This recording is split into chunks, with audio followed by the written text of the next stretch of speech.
मोदी स्वागतम, নরেন্দ্র মোদি স্বাগতম। এবার শান্ত হয়ে বসুন। যার জন্য প্রায় সকাল থেকে আপনারা অপেক্ষা করছেন, ভারতবর্ষের যশস্বী প্রধানমন্ত্রী, আমাদের নয়নের মণি, আমাদের সর্বোচ্চ নেতা, বিশ্বের জনপ্রিয় নেতা শ্রী নরেন্দ্র মোদীজি ব্রিগেডের এই ঐতিহাসিক সভা মঞ্চে হাজির হয়েছেন। একবার জোরদার করতালি দিয়ে তাকে আমরা স্বাগত জানাবো। এখন মাননীয় নরেন্দ্র মোদীজিকে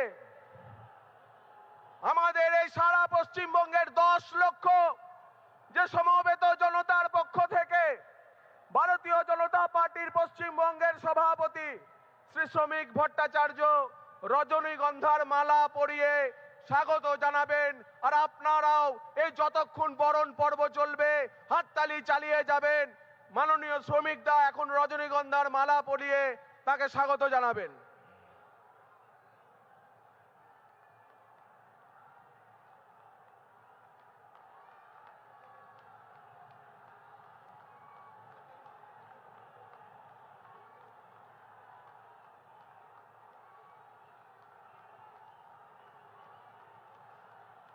नरेंद्र मोदी जिंदाबाद, भारत माता की। এরপরেতে আমাদের বিরোধী দলনেতা শ্রী শুভেন্দু অধিকারী মহাশয় মাননীয় মোদীজিকে উত্তরীয় পরিয়ে এই ব্রিগেডের মহাসমাবেশে স্বাগত জানাবেন।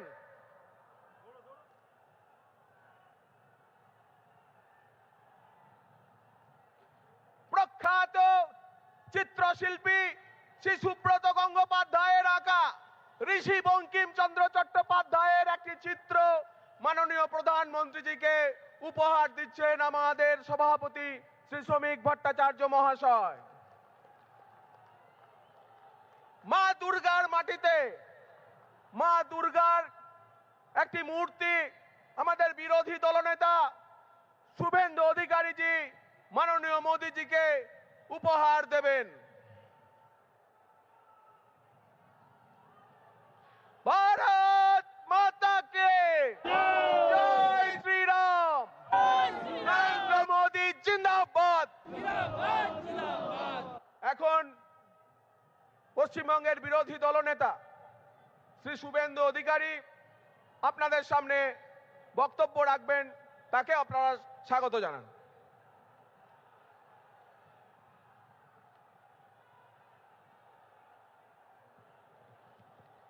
भारत माता की, भारत माता की। আরো জোরে বলুন। যারা রাষ্ট্রের বিরোধিতা করছে, ডক্টর শ্যামাপ্রসাদ মুখার্জি এবং স্বামী প্রণবানন্দ তৈরি করা বাঙালি হিন্দু হোমল্যান্ডের ভিতরে বসে, তাদের কর্ণগোচর হওয়া দরকার। ভারত মাতা কি জয় জয় শ্রীরাম। হরে কৃষ্ণ মন্ত্রের সাথে আমি পশ্চিম বাংলার দার্জিলিং থেকে দীঘা, কাকদ্বীপ থেকে কোচবিহার, লক্ষ লক্ষ মানুষ যারা এসেছেন, গণদেবতা জনতা জনার্দন, বিশ্বের সর্ববৃহৎ রাজনৈতিক দল, যার একটাই মন্ত্র রাষ্ট্র সর্বোপরি, রাষ্ট্র সর্বোপরি, নেশন ফার্স্ট, নেশন ফার্স্ট।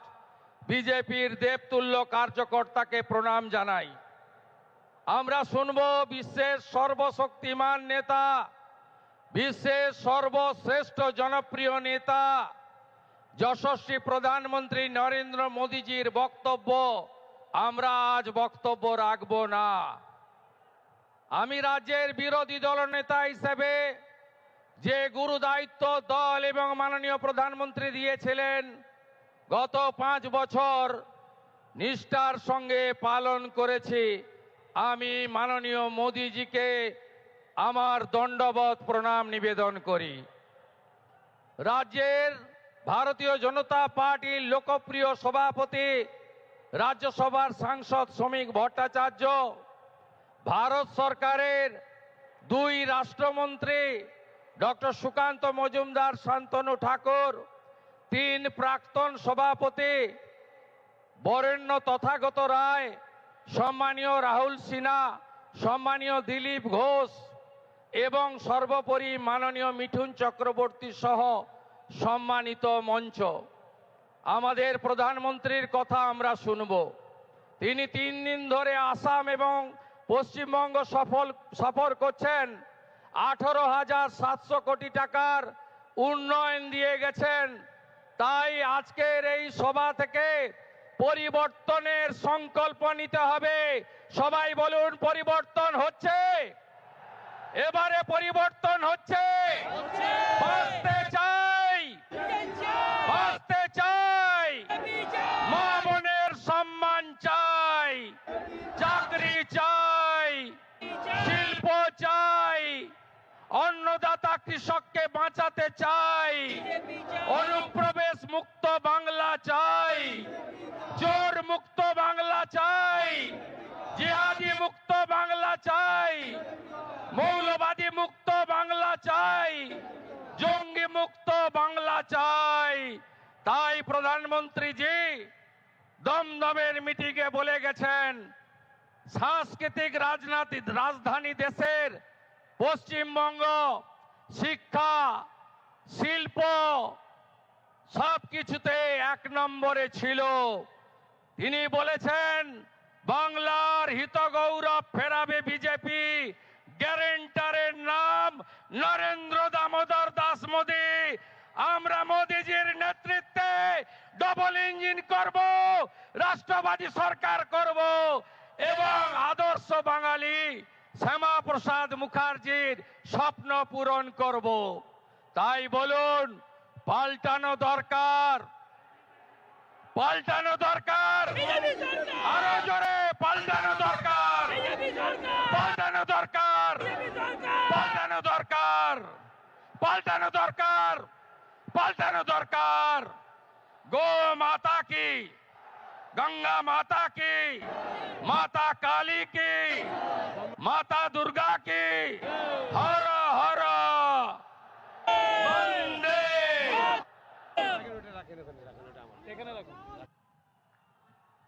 ধন্যবাদ শুভেন্দু দাকে। এবার আপনাদের সামনে বক্তৃতা করবেন আমাদের পশ্চিমবঙ্গের সভাপতি, রাজ্যসভার সাংসদ শ্রী শ্রমিক ভট্টাচার্য মহাশয়।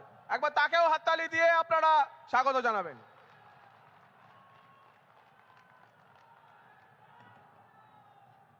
পৃথিবীর জনপ্রিয়তম রাজনৈতিক ব্যক্তিত্ব তথা ভারতের প্রধানমন্ত্রী, যিনি 120টি দেশকে কোভিড কালে সাহায্য করেছেন, 120 কোটি মানুষকে কোভিড কালে 2 বারের জন্য ভ্যাকসিন দিয়েছেন, যিনি 80 কোটি মানুষকে আজ পর্যন্ত বিনা পয়সায় রেশন দিচ্ছেন, যিনি স্বপ্ন দেখতে পারেন এবং স্বপ্নকে বাস্তবায়িত করতে পারেন, সেই আমাদের প্রধানমন্ত্রী শ্রী নরেন্দ্র দামোদর দাস মোদী।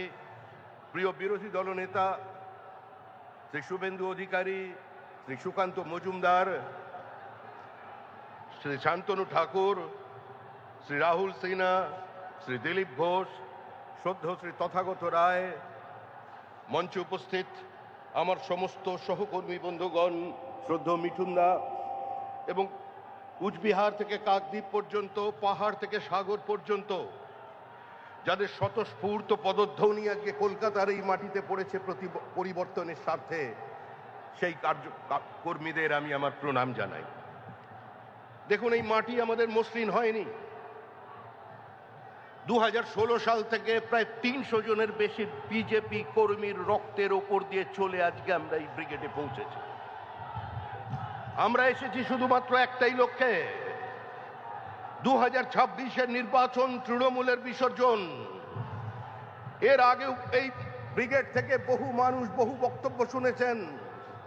প্রমোদ দাশগুপ্তের পার্টি, হরেকৃষ্ণ কোঙারের পার্টি, বিনয় চৌধুরীর পার্টি, বিনয় কোঙারের পার্টি, বিমান বসুর পার্টি, জ্যোতি বসুর পার্টি, বুদ্ধদেব ভট্টাচার্যের পার্টি। তারা একদিন ব্রিগেড থেকে ডাক দিতেন, দিল্লি চলো।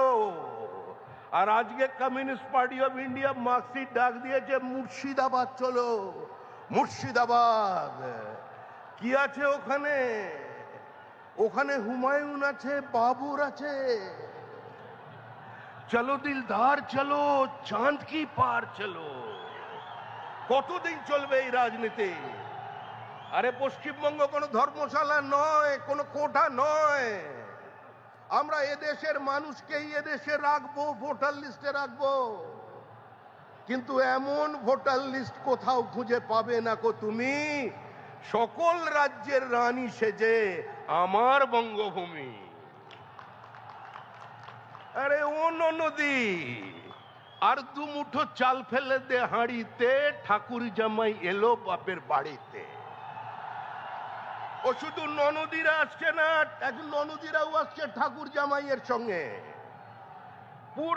পুরো পশ্চিমবঙ্গের সীমাবর্তী জেলার জনসন্তুলনকে বদলে দিয়েছে।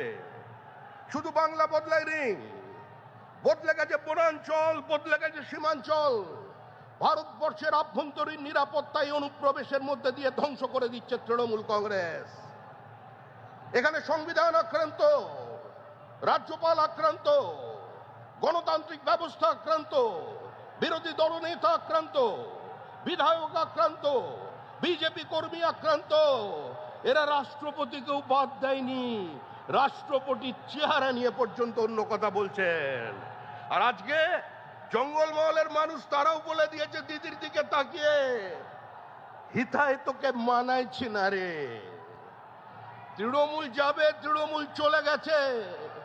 পৃথিবীর কোন শক্তি তৃণমূল কংগ্রেসকে আটকে রাখতে পারবে না। তৃণমূলের বিদায় নিশ্চিত, তৃণমূল শেষ। তৃণমূল পশ্চিমবঙ্গের ক্ষমতায় ফিরছে না। যতই করো হামলা, বিজেপি জিতবে বাংলা, এর বাইরে কোনো কথা আপনাদের সামনে থাকবে না। আপনারা শান্তিপূর্ণভাবে বাড়ি ফিরে যান। মনে রাখবেন, পৃথিবীর সর্ববৃহৎ রাজনৈতিক দল এবং গোটা পৃথিবী যার দিকে তাকিয়ে আছেন সেই নরেন্দ্র মোদী। পাহাড় থেকে সাগর পর্যন্ত, সোমনাথ থেকে গৌহাটি, কাশ্মীর থেকে কন্যাকুমারী, মানুষ যার উপরে ভরসা রাখেন সেই নরেন্দ্র মোদী আপনাদের নেতৃত্ব দিচ্ছেন। তাই এক কথায় শেষ করছি, গঙ্গোত্রী থেকে গঙ্গাসাগর মোদীজির নেতৃত্বে তৈরি হবে ডাবল ইঞ্জিন সরকার। শ্যামাপ্রসাদের মাটিতে শ্যামাপ্রসাদের সরকার তৈরি হতে চলেছে। এটা কালের দেওয়াল লিখন, একে কেউ বদল করতে পারবেন না। বিজেপি জিন্দাবাদ, বন্দে মাতরম, ভারত মাতা কি জয়। অপেক্ষার অবসান। আমাদের সামনে সাক্ষাৎ শ্রী নরেন্দ্র মোদীজি, মাননীয় প্রধানমন্ত্রীজির আহ্বান। আজকের পরিবর্তন সংকল্প সভায় আমরা সবাই শুনবো।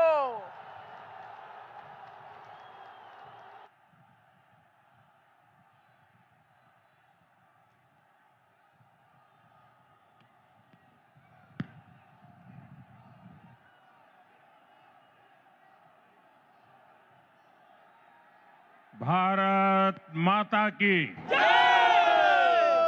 भारत माता की। ये बेटी कब से चित्र लेके खड़ी है, कोई कलेक्ट कर लीजिए ताकि वो बेटी आराम से बैठ सके। जरा एसपीजी के लोग ये कलेक्ट कर लीजिए। धन्यवाद बेटा, बहुत बढ़िया चित्र बनाया आपने। भारत माता की, भारत माता की। আমার প্রিয় পশ্চিমবঙ্গবাসী ভাইও বোনেরা, আমার অন্তরের অন্তঃস্থল থেকে সুশ্রদ্ধ প্রণাম।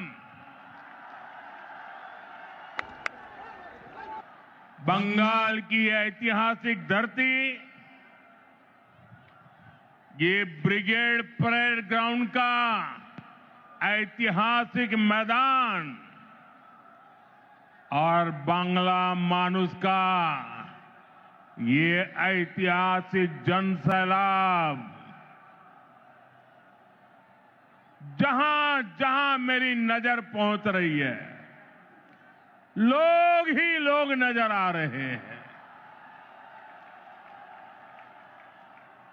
ये अद्भुत दृश्य है। ये आपका उत्साह, ये आपका जोश,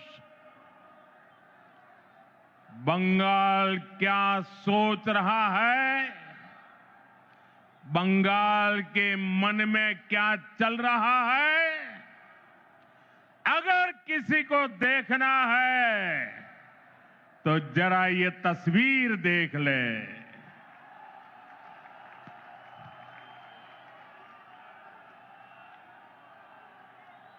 ब्रिगेड परेड ग्राउंड का इतिहास साक्षी है। जब जब बंगाल देश को दिशा देता है, ये ब्रिगेड मैदान बंगाल की आवाज बनता है। इस मैदान से अंग्रेजी हुकूमत के खिलाफ उठी आवाज, और वो आवाज हिंदुस्तान में एक क्रांति बन गई थी। और उसका नतीजा क्या हुआ? अंग्रेजों के अत्याचार और लूट का खात्मा हुआ। आज एक बार फिर ब्रिगेड ग्राउंड से नए बंगाल की क्रांति का बिगुल बज गया है। बंगाल में बदलाव अब दीवारों पर भी लुक चुका है और बंगाल के लोगों के दिलों में भी छप चुका है। अब बंगाल से निर्मम सरकार का अंत होकर रहेगा। अब बंगाल से महाजंगल राज का खात्मा होगा। इसलिए बंगाल के हर कोने से आवाज उठ रही है, चाहे बीजेपी सरकार, चाहे बीजेपी सरकार। साथियों, कल टीएमसी ने इस रैली में आने वाले आप सभी लोगों को चोर कहकर गाली दी है। असली चोर कौन है, ये बंगाल की प्रबुद्ध जनता जानती है। अपनी कुर्सी जाते हुए देखकर यहां की निर्मम सरकार बौखला गई है। साथियों, आज भी इस विशाल सभा को रोकने के लिए निर्मम सरकार ने सारे हथियार निकाल लिए। आप लोगों को आने से रोकने के लिए ब्रिज बंद करवा दिए, गाड़ियां रुकवा दी, ट्रैफिक जैम करवाया, भाजपा के झंडे उखड़वा दिए, पोस्टर फड़वा दिए। लेकिन निर्मम सरकार, साफ साफ देख लो, आज के जन सैलाब को रोक नहीं पाई हो। बंगाल में महाजंगल राज लाने वालों का काउंटडाउन शुरू हो चुका है। वो दिन दूर नहीं जब बंगाल में फिर से कानून का राज होगा। जो कानून तोड़ेगा, जो अत्याचार करेगा, टीएमसी के किसी अत्याचारी को छोड़ा नहीं जाएगा। चुन चुन के हिसाब लिया जाएगा।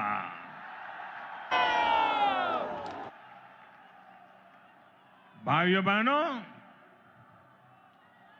यहां की निर्मम सरकार चाहे अब जितना जोर लगा ले, परिवर्तन की इस आंधी को अब निर्मम सरकार रोक नहीं पाएगी। भाजपा के साथ, एनडीए के साथ महिषासुर मर्दिनी का आशीर्वाद है। श्री रामकृष्ण परमहंस, स्वामी विवेकानंद, नेताजी सुभाष चंद्र बोस, ऋषि बंकिम चंद्र, गुरुदेव रविंद्रनाथ टैगोर, ईश्वरचंद विद्यासागर, बागा जतीन और खुदीराम बोस, डॉक्टर श्यामा प्रसाद मुखर्जी, लोकमाता रानी रोशमनी, ऐसी सभी महान विभूतियों ने जिस बंगाल की परिकल्पना की थी, भारतीय जनता पार्टी की सरकार उस बंगाल का निर्माण करेगी, नवनिर्माण करेगी। साथियों, बंगाल का विकास नेक नियत से होगा, सही नीतियों से होगा। बंगाल में अभी हमारी सरकार नहीं है, लेकिन फिर भी केंद्र सरकार के जरिए बीजेपी दिन रात बंगाल के विकास में लगी हुई है। आज भी अभी मैंने 18,000 करोड़ रुपए 18,000 करोड़ रुपए से अधिक की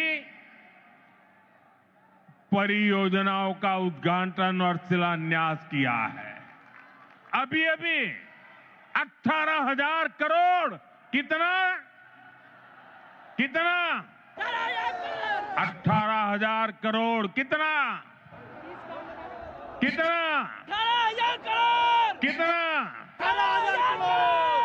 4 दिन पहले ही कैबिनेट ने पश्चिम बंगाल के लिए मल्टी ट्रैकिंग प्रोजेक्ट्स को भी मंजूरी दी है। ये सभी प्रोजेक्ट पश्चिम बंगाल में कनेक्टिविटी को बेहतर बनाएंगे। इसका फायदा यहां के सामान्य मानवी, किसान, व्यापारी और स्टूडेंट्स को मिलेगा। भाइयों बहनों, यहां की निर्मम सरकार ने बंगाल के युवाओं को पलायन का अभिशाप दिया है। आप सब जानते हैं, बंगाल के युवा प्रतिभा और हुनर में सबसे आगे है।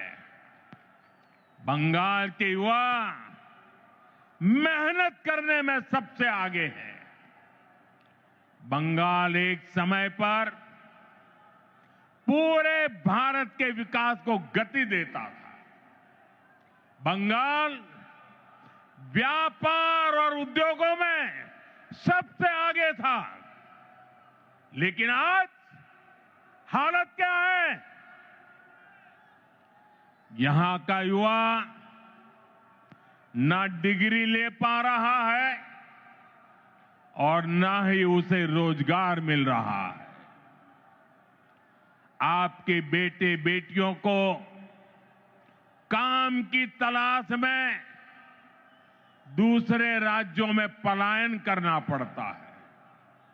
साथियों, पहले कांग्रेस, फिर कम्युनिस्ट और अब टीएमसी, ये लोग एक के बाद एक आते रहे, अपनी जेबें भरते रहे और बंगाल में विकास के काम ठप पड़े रहे। इंफ्रास्ट्रक्चर के मामले में हमारा बंगाल पीछे होता चला गया, उद्योग धंधे बंद होते चले गए। यहां टीएमसी सरकार में नौकरियां खुलेआम बेची जा रही है, भर्तियों में घोटाले हो रहे हैं। अब समय आ गया है, अब समय आ गया है, ये हालात बदले, बंगाल के युवाओं को बंगाल में काम मिले।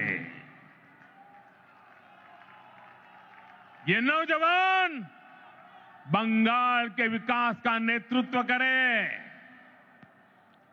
এই স্বপ্ন আপনার আর এই স্বপ্ন পূরণ করা মোদির গ্যারান্টি, মোদির গ্যারান্টি।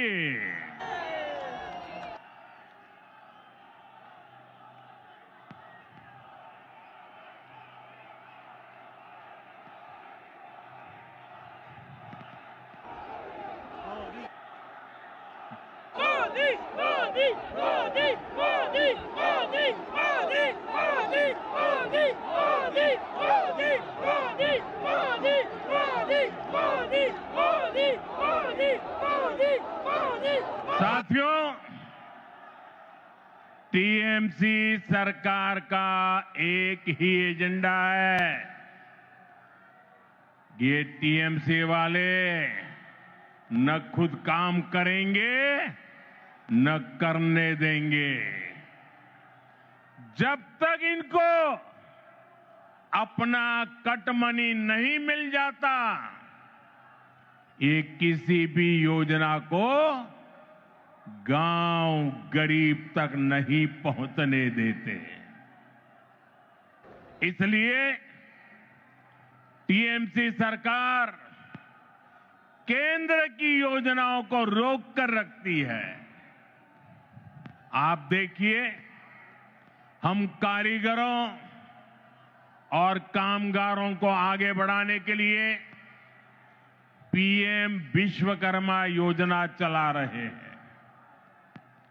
हमारे कुम्हार, लोहार, बढ़ई, ऐसे हुनरमंद लोगों को इसका लाभ मिल रहा है, लेकिन निर्मम सरकार ने बंगाल में योजना पर ब्रेक लगा रखी है।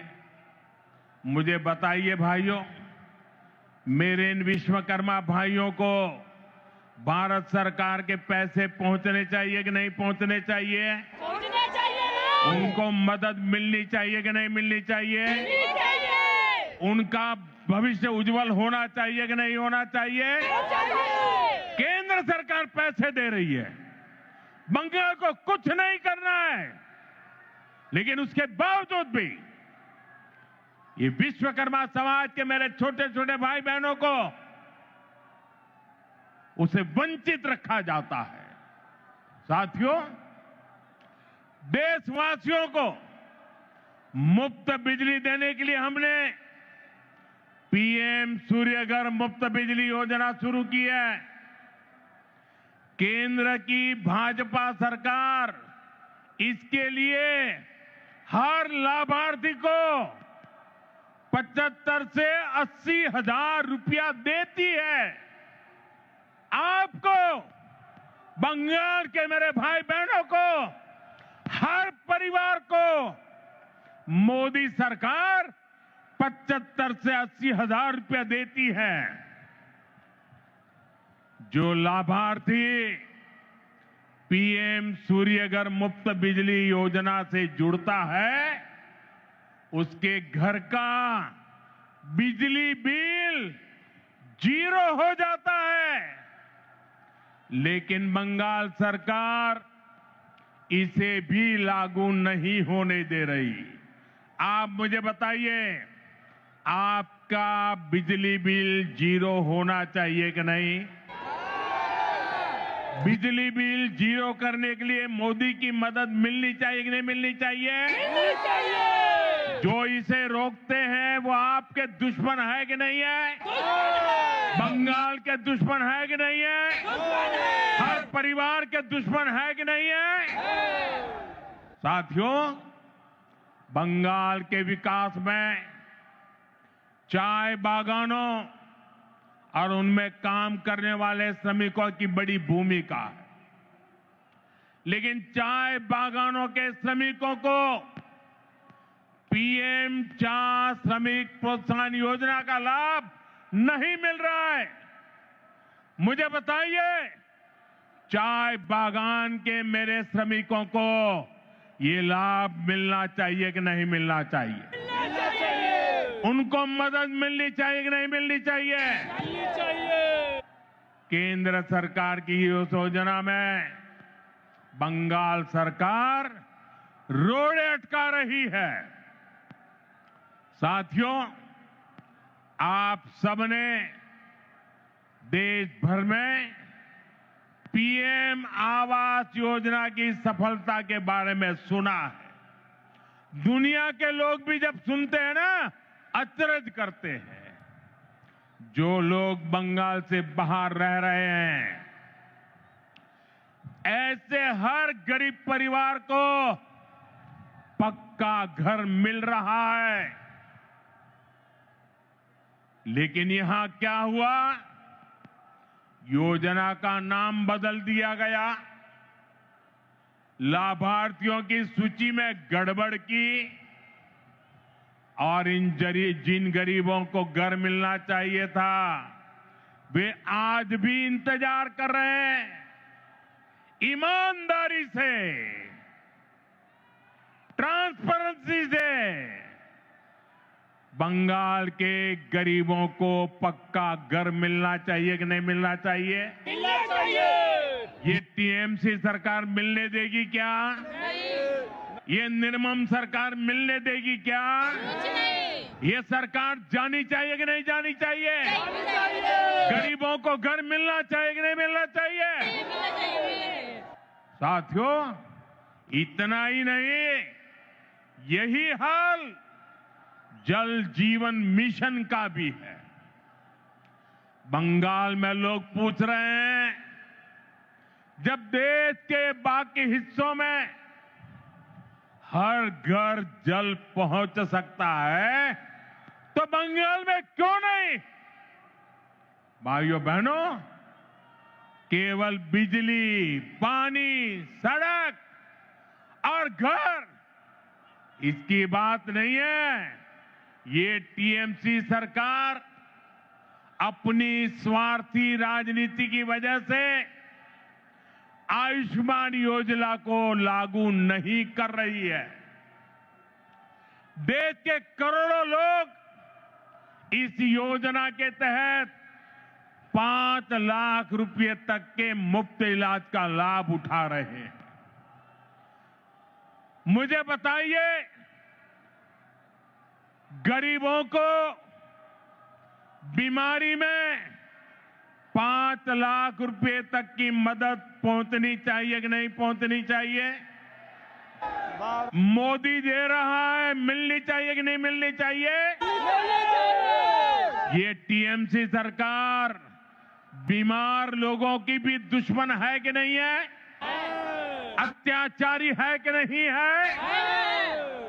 लेकिन बंगाल के गरीब परिवारों को 5 लाख रुपया वाली आयुष्मान योजना से भी, उस अधिकार से भी वंचित रखा गया है।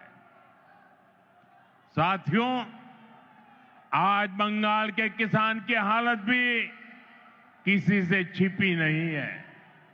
मुझे बताया गया है कि 2-3 दिन पहले ही चंद्रकोना में हमारे एक आलू किसान ने खुदकुशी कर ली है, आत्महत्या कर ली है।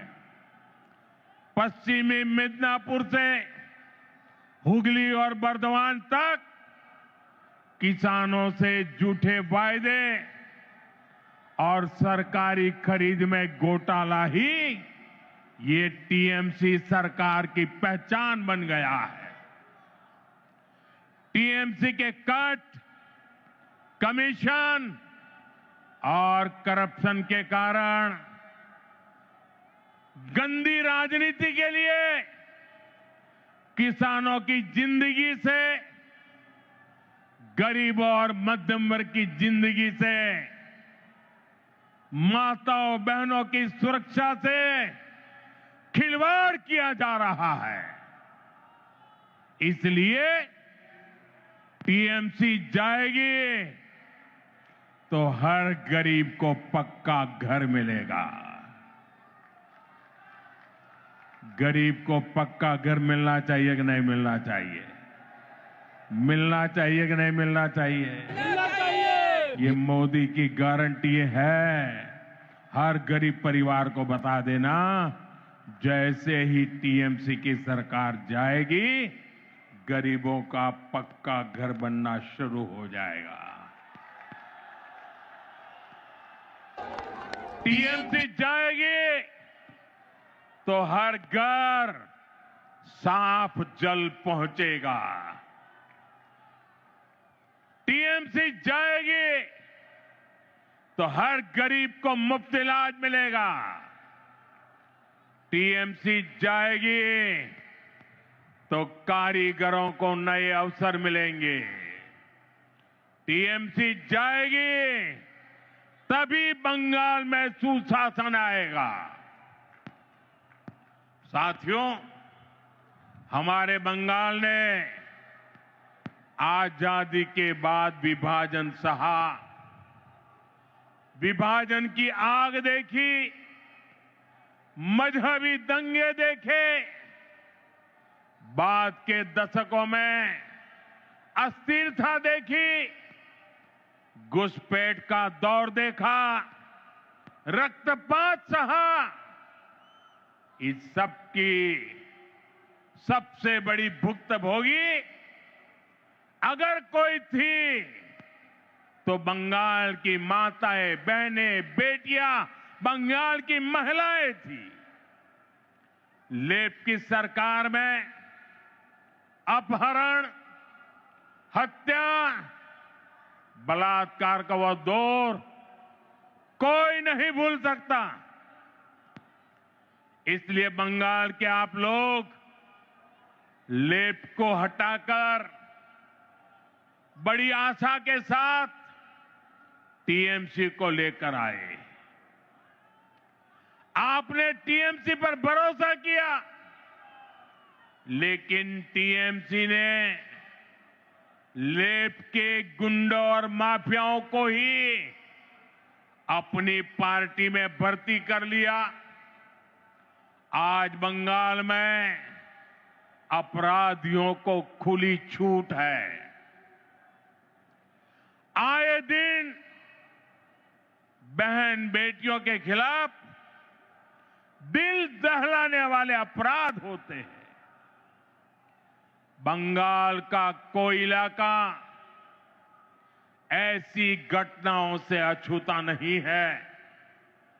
आप याद करिए, कॉलेज परिसर में दुष्कर्म की घटना, नाबालिग बेटियों से दुष्कर्म के मामले टीएमसी कार्यालय में महिला से बलात्कार, 7-8 साल की बच्चियों से बलात्कार के खौफनाक कुकृत्य, कहीं आदिवासी बेटी के साथ दुष्कर्म, ऐसे ज्यादातर मामलों में अपराधी कोई न कोई टीएमसी का नेता होता है या टीएमसी से जुड़ा होता है। साथियों, यहां निर्मम सरकार खुलेआम बलात्कारियों को संरक्षण देती है, अपराधियों को बचाने की पूरी कोशिश की जाती है। आप मुझे बताइए, अपराधियों को बचाया जाता कि नहीं बचाया जाता? बलात्कारियों को बचाया जाता कि नहीं बचाया जाता? संदेश खाली की वो तस्वीरें और टीएमसी का रवैया, आरजीकर अस्पताल की उस बेटी के साथ हुई दरिंदगी, बंगाल के लोग भूले नहीं हैं। टीएमसी कैसे खुलेआम अपराधियों के साथ खड़ी नजर आती थी। साथियों, इसी मानसिकता का परिणाम है आज महिलाओं के खिलाफ एसिड अटैक जैसे घिनौने अपराध इतने ज्यादा मात्रा में पश्चिम बंगाल में हो रहे हैं। जो बंगाल एक समय देश का सबसे प्रगतिशील राज्य होता था, आज वहां शाम होते ही माएं बेटियों को फोन करके कहती है, बाड़ी फिरे ऐशो सौंदे न माराइए।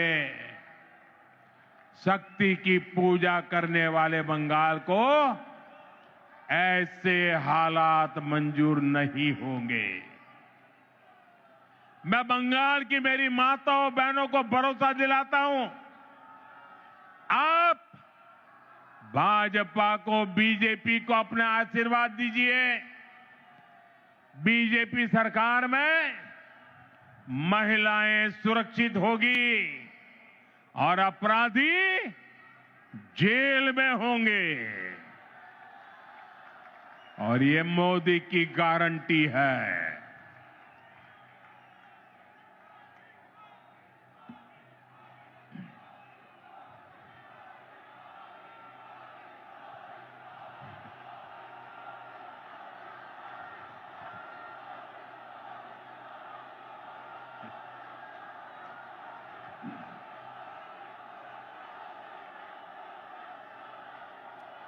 साथियों, टीएमसी सरकार गुंडों और अपराधियों की बैसाखी पर चलती है। रंगबाजी और कटमनी ये टीएमसी की कमाई का जरिया है। ये लोग जानते हैं, जिस दिन बंगाल के लोग खुलकर सामने आ गए, टीएमसी की विदाई पक्की है। और मैं ये दृश्य देख करके कह सकता हूं, अब टीएमसी को बचाने वाला कोई नहीं बचा है।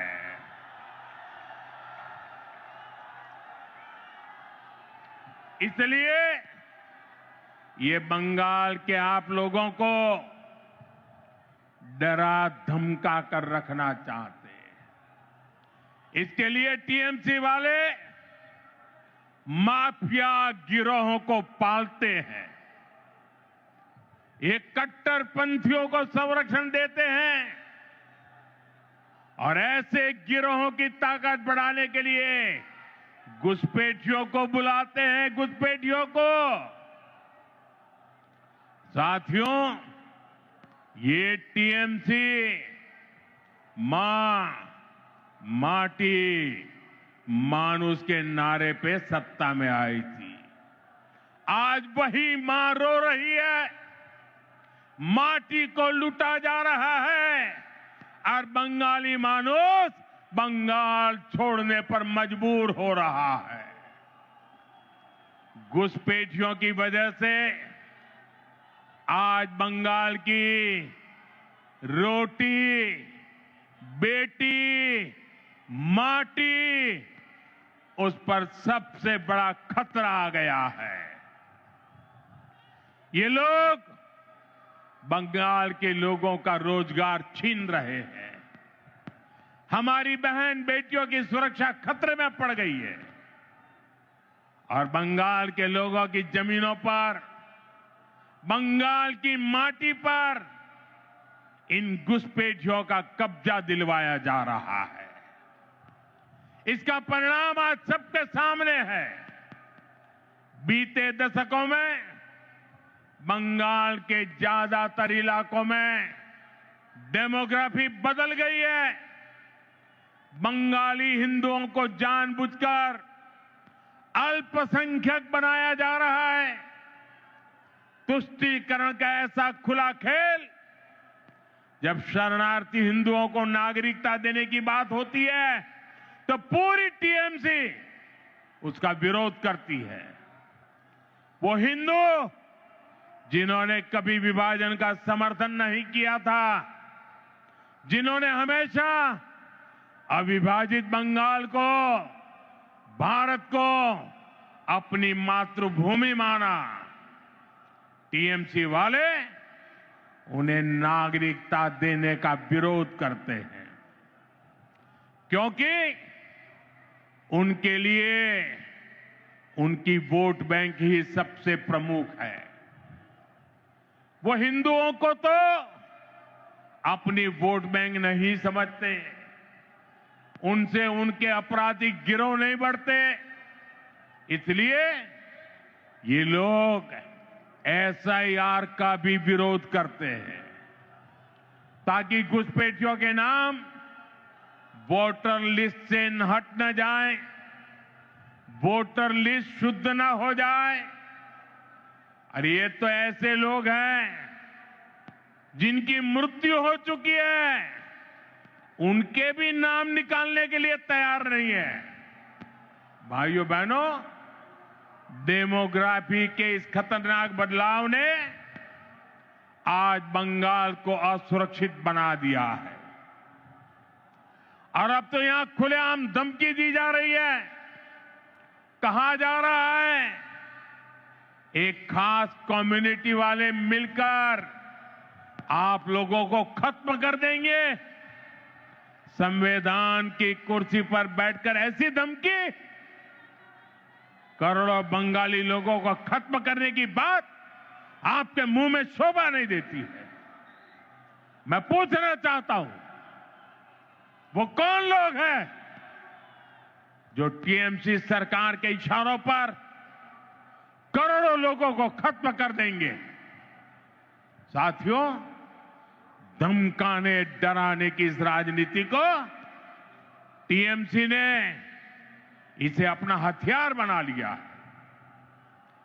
चुनाव में वोटरों को धमकी, सरकार की नीतियों के आलोचकों को धमकी, मीडिया को धमकी, विपक्ष को धमकी। ये बंगाल में खौफ का कैसा माहौल बनाकर रखना चाहते हैं, ये पूरे देश को जानना चाहिए। ये लोग कहते हैं तृणमूल को जिसका वोट नहीं, टीएमसी को जिसका वोट नहीं, तो वो बंगाली नहीं। तृणमूल को वोट नहीं तो सरकार योजना का उसे लाभ नहीं, तृणमूल को वोट नहीं तो घरों में बिजली पानी नहीं, टीएमसी सिंडिकेट के जरिए नहीं जाओगे तो कोई सप्लाई नहीं। लेकिन साथियों, मैं टीएमसी को याद दिलाना चाहता हूं, टीएमसी की गुंडागर्दी के दिन अब खत्म होने जा रहे हैं।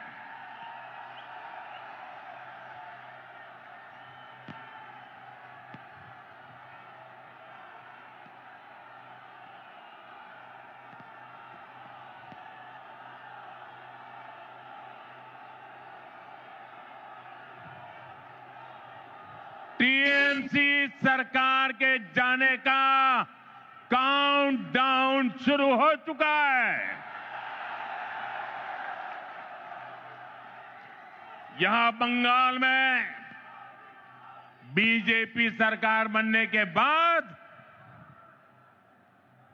एक तरफ हम सबका साथ सबका विकास ये मंत्र लेकर चलेंगे और दूसरी तरफ सबका हिसाब लिया जाएगा।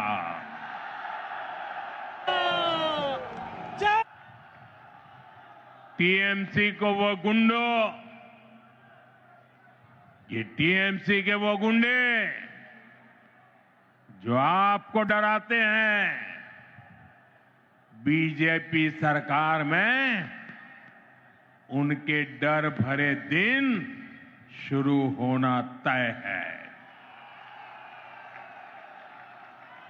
बीजेपी सरकार में खौफ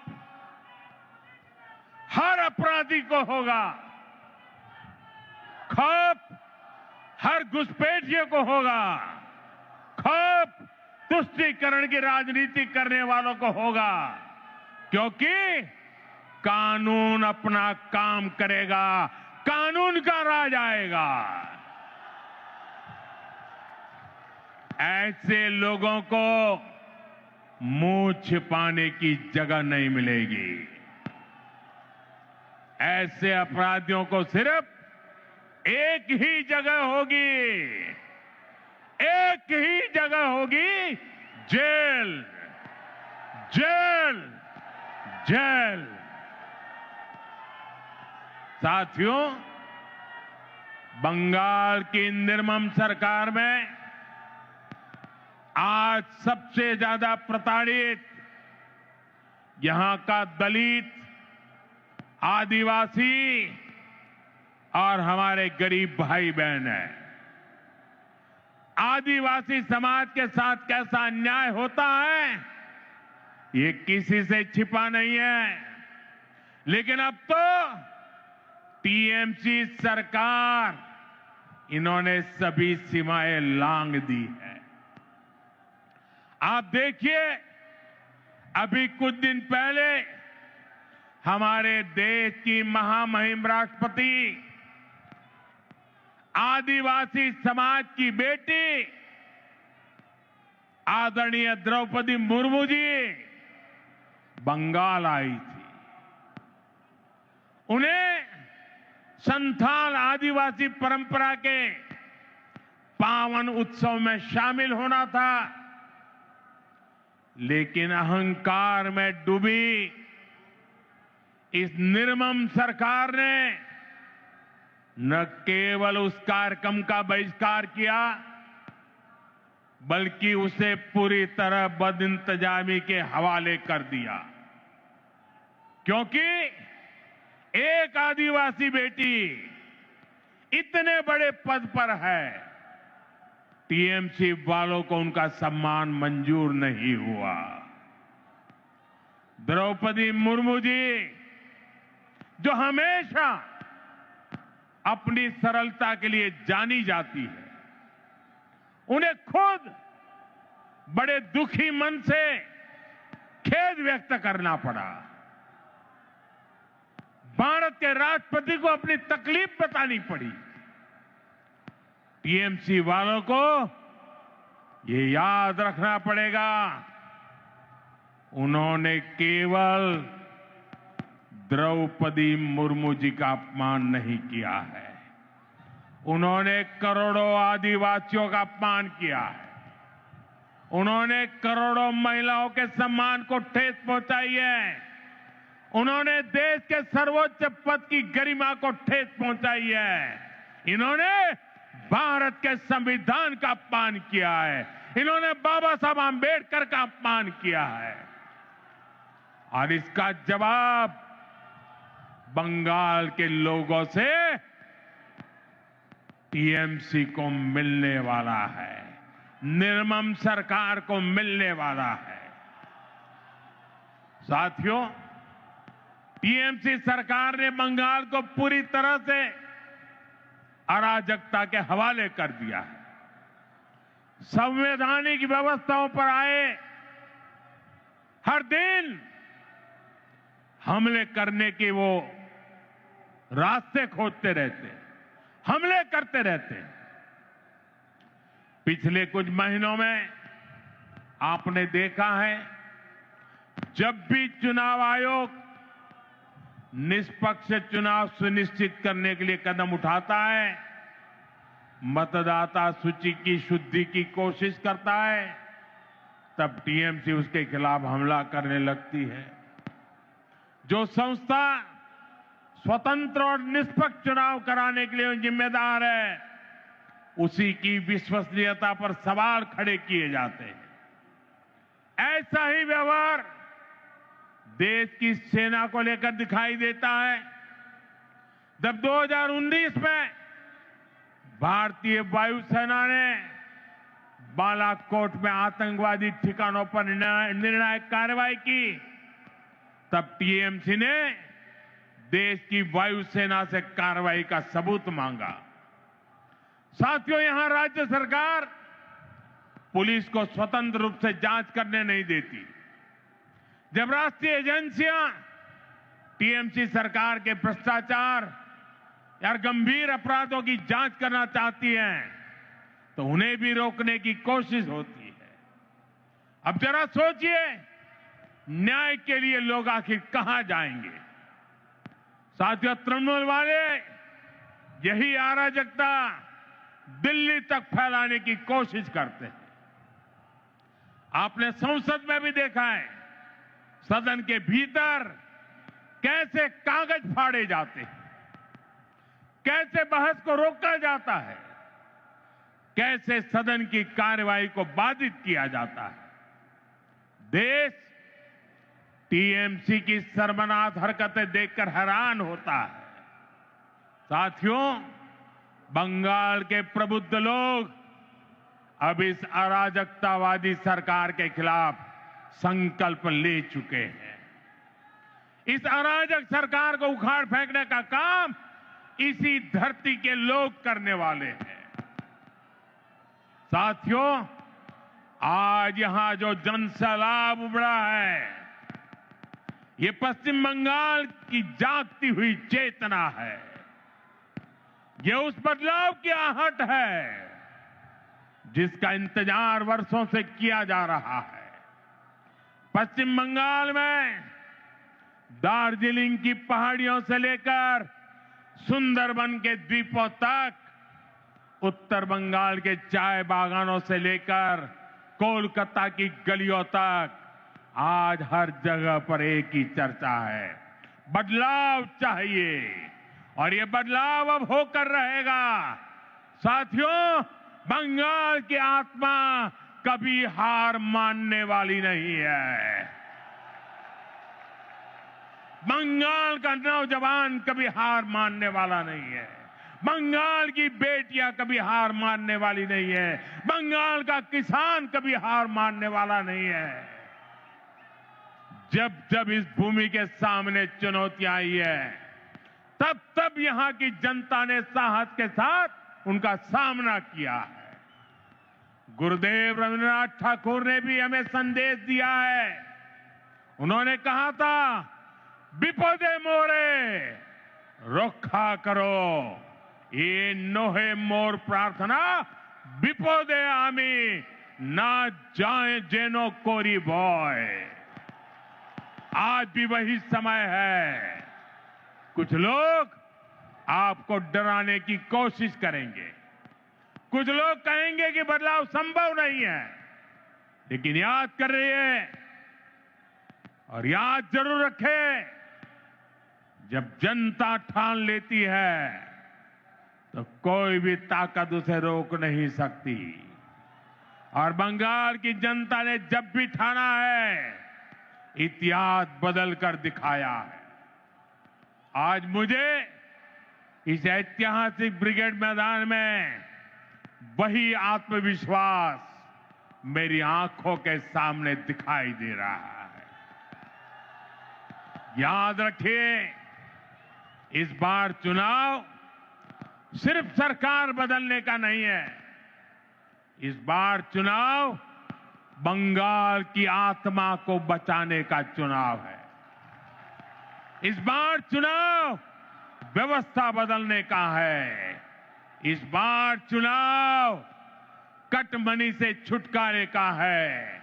इस बार चुनाव डर से मुक्ति का है। मैं आने वाले परिवर्तन के लिए मेरे बंगाल के भाइयों बहनों को बहुत बहुत शुभकामनाएं देता हूं। मेरे साथ बोलिए, मेरे साथ पूरी ताकत से बोलिए, पाल्टानो दोरकार, बीजेपी सरकार, पाल्टानो दोरकार, बीजेपी सरकार, पाल्टानो दोरकार, बीजेपी सरकार, पाल्टानो दोरकार। बीजेपी सरकार। পশ্চিমবঙ্গের জনগণের জয় হোক। জয় হিন্দ। भारत माता की, भारत माता की। वंदे मातरम, वंदे